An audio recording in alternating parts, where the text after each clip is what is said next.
Wherefore, King Darius, I'm saying the thee because, this is his Persian name, signed the writing and the decree. Now, when Daniel knew that the writing was signed, he went into his house, and his windows being opened in his chamber toward Jerusalem, he kneeled upon his knees 3 times a day and prayed, and gave thanks before his God, as he did aforetime. Then these men assembled and found Daniel praying and making supplication before his God. See, when you pray, you're not just saying what you want, you're doing something specific, because supplication's most of what people call praying, but nowadays. But then they came near and spoke before the king concerning the king's decree. Hast thou not signed a decree that every man that shall ask petition of any entity considered to be a god or man within 30 days, save of thee, O king, shall be cast into a den of lions? The king answered and said, the thing is true according to the law of the Medes and Persians, which altereth not. Well, it could take a month to deliver such a law, or 2 months or something, to the various parts of the kingdom at that time. But then answered they and said before the king that Daniel, which is the children of the captivity of Yehuda, either way that's true, regardeth not thee, O king, nor the decree that thou hast signed, but maketh his petition 3 times a day. Then the king, when he heard these words, was sore displeased with himself, and set his heart on Daniel to deliver him, and he labored till the going down of the sun to deliver him.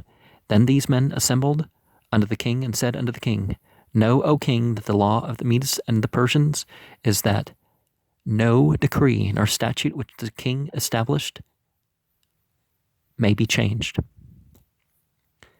Then the king commanded, and they brought Daniel and cast him into the den of lions. Now the king spoke and said unto Daniel, Thy God whom thou servest continually, he will deliver thee. And a stone was brought and laid upon the mouth of the den, and the king sealed it with his own signet, and with the signet of his lords, that the purpose might not be changed concerning Daniel. Then the king went to his palace, and passed the night fasting. Neither were instruments of music brought before him, and his sleep went before him. And the king arose very early in the morning, and went in haste into the den of lions. And when he came to the den, he cried with a lamentable voice unto Daniel. And the king spoke and said unto Daniel, O Daniel, servant of the living God, is thy God, whom thou servest continually, able to deliver thee from the lions? Then said Daniel unto the king, O king, live forever. My God hath sent his angel, and hath shut the lions' mouths, that they have not hurt me, for as much as before him innocently was found in me, and also before thee, O king, have I done no hurt.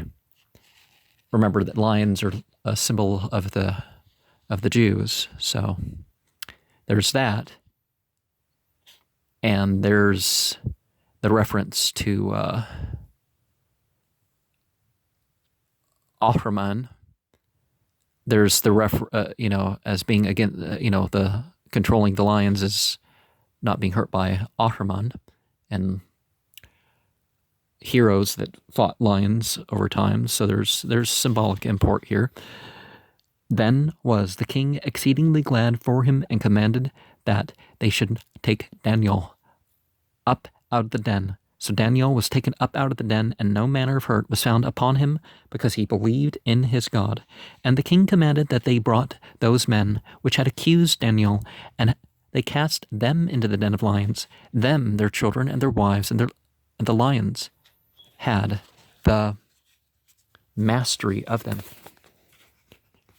Remember the strength card in the tarot, or the lust card, how there's always a lion on there. I guess maybe not always, but...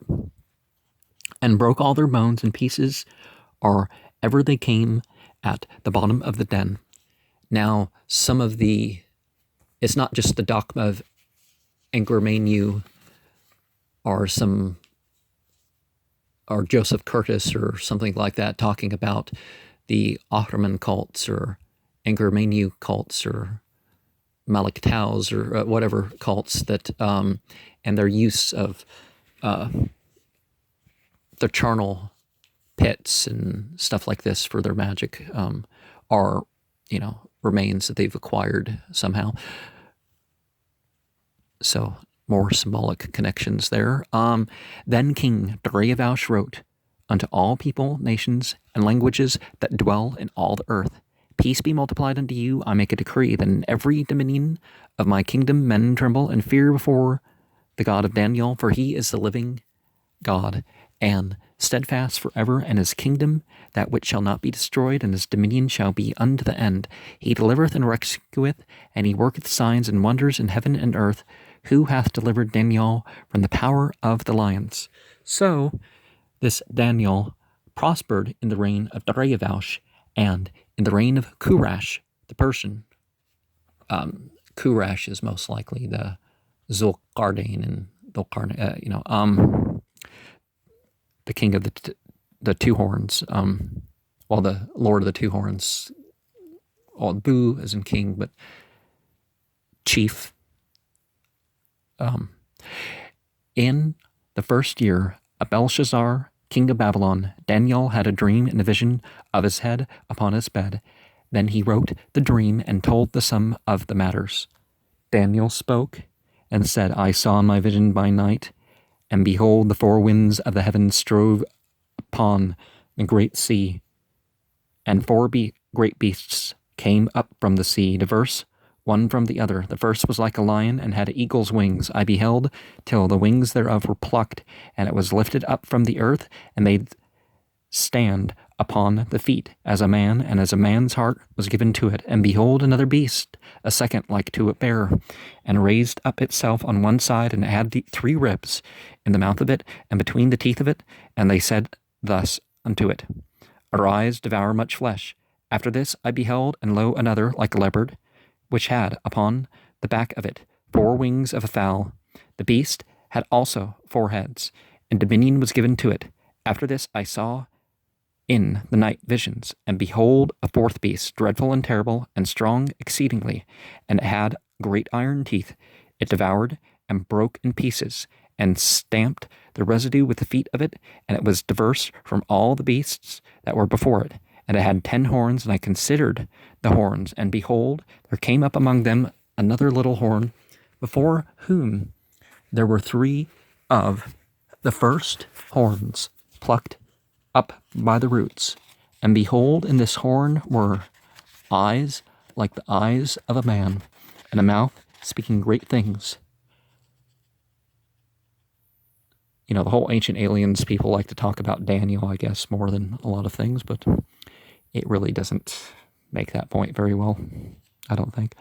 I behold till the thrones were cast down, and the Ancient of Days did sit, whose garment was white as snow, and the hair of his head like the pure wool. His throne was like the fiery flame, and his wheels as burning fire. A fiery stream issued and came forth from behind him, from before him, thousands ministered unto him, and 10,000 times 10,000 stood before him. The judgment was set, and the brooks were opened, and I beheld them because of the voice of the great words which the horn spoke. I beheld even till the beast was slain, and his body destroyed, and given to the burning flame. As concerning the rest of the beasts, they had their dominion taken away, yet their lives were prolonged for a season and time. I saw in the night visions, and behold, one like the Son of Man came with the clouds of heaven, and came to the Ancient of Days. If the Christians are going to say this is Jesus, then Jesus isn't the Ancient of Days. Thus ending claims of Christianity's monotheism, right? Well, it's not, but, I'm saying that alone. And they brought him near before him, and there was given him dominion and glory and a kingdom, and all people, nations, and languages should serve him. His dominion is an everlasting dominion which shall not pass away, and his kingdom that which shall not be destroyed. I, Daniel, was grieved in my spirit, in the midst of my body, and the visions of my head troubled me. I came near unto one of them that stood by, and asked him the truth of all this. So he told me, and made me know the interpretation of the things. These great beasts, which are four kings, which shall arise out of the earth, but the saints of the Most High shall take the kingdom, and possess the kingdom forever, even for ever and ever. Then I would know the truth of the four beasts, which was diverse from all the others, exceedingly dreadful, whose teeth were of iron, and his nails of brass, which devoured broken pieces, and stamped the residue with his feet, and of the 10 horns that were in his head, and of the other which came up, and afore whom 3 fell, even that horn had eyes, and a mouth that spoke very great things, whose look was more stout than his fellows. I beheld, and the same horn made war with the saints, and prevailed against them, till the Ancient of Days came, and judgment was given to the saints of the Most High. And the time came that the saints possessed the kingdom. Now, this thing of God coming and going, there's other references that would indicate to you that, that's not literally saying this or that. That God is limited by space or something. I'm, not claiming that. The true God anyways. Thus he said, the 4th beast shall be the 4th kingdom upon earth, which shall be diverse from all kingdoms, and shall devour the whole earth, and shall tread it down, and break it in pieces. And the 10 horns out of this kingdom are 10 kings that shall rise, and another shall rise after them, and he shall be diverse from the first, and he shall subdue 3 kings, and he shall speak great words against the Most High, and shall wear out the saints of the Most High, and think to change times and laws, and they shall be given into his hand until time and times, and the dividing of time. But the judgment shall sit, and they shall take away his dominion to consume and destroy it to the end. And the kingdom and dominion and the greatness of the kingdom under the whole heaven shall be given to the people of the saints of the Most High, whose kingdom is an everlasting kingdom, and all dominion shall serve and obey him. Hitherto is the end of the matter. As for me, Daniel, my cogitations much troubled me, my countenance changed in me, but I kept the matter in my heart. In the 3rd year of the reign of King Belshazzar, a vision appeared unto me, even unto me, Daniel, after that which appeareth unto me at first. And I saw in a vision, and it came to pass, when I saw that I was at Shushan in the palace, which is in the province of Elam, and I saw in a vision, and I was by the river of Ulai.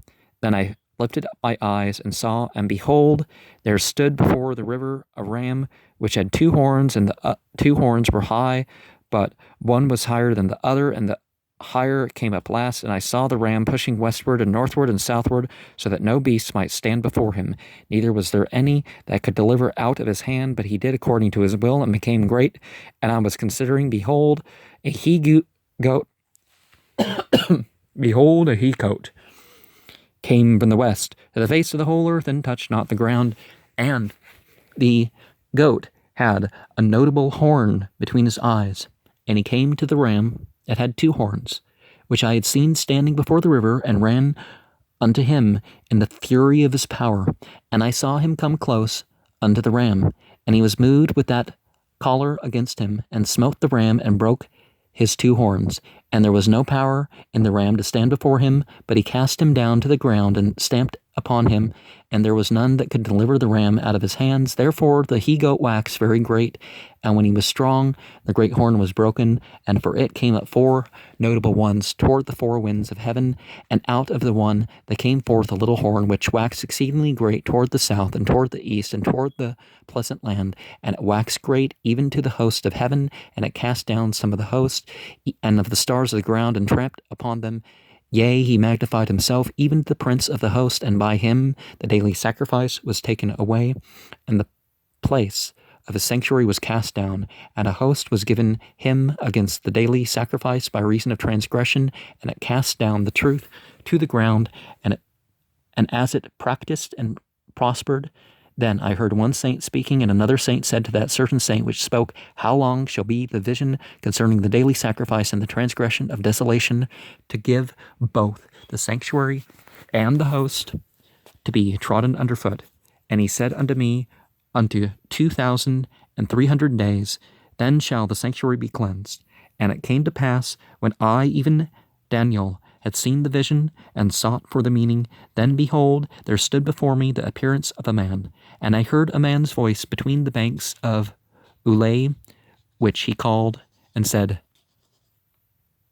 Gabriel, make this man to understand the vision.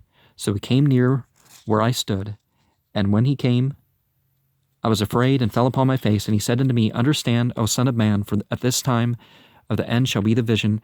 Now as he was speaking with me, I was in a deep sleep, on my face toward the ground, but he touched me, and set me aright